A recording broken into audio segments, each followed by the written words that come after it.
So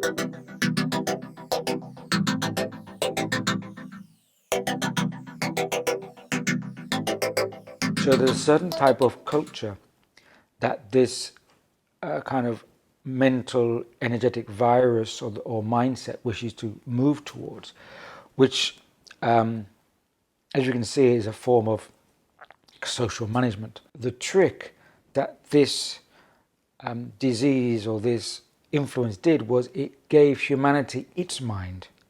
So rather than trying to conquer us overtly, it subtly switched itself with the human mind, i.e.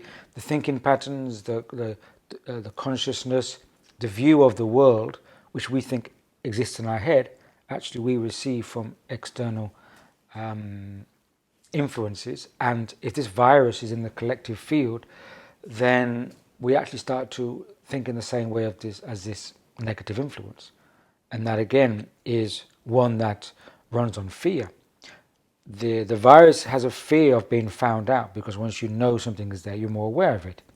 And that fear also is one which is inoculated into the human mindset, that we fear new things, we fear change, we fear the uncertainty, we want the status quo, and we fear anything which is outside of our remit of acquired knowledge. If there's a virus in the collective unconscious, which I say there likely is, we start to put it back into the collective unconscious, we spread it, which also I talk about in the book. We now spread externally through our global communications.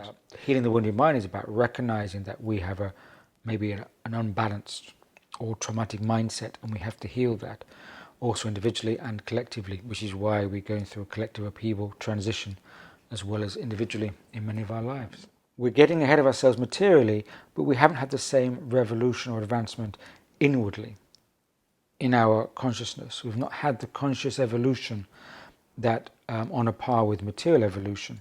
Now we've come to a point where that is now imperative, because if we continue with material progress, we won't have the full inner maturity to understand the consequences of some of the technologies that's coming out. It's a wake-up call by saying the future is not just business as usual, but on a longer time scale. I extend the time scale. It's not business as usual. It's completely, we have to go beyond this consciousness. We cannot operate in this consciousness any longer.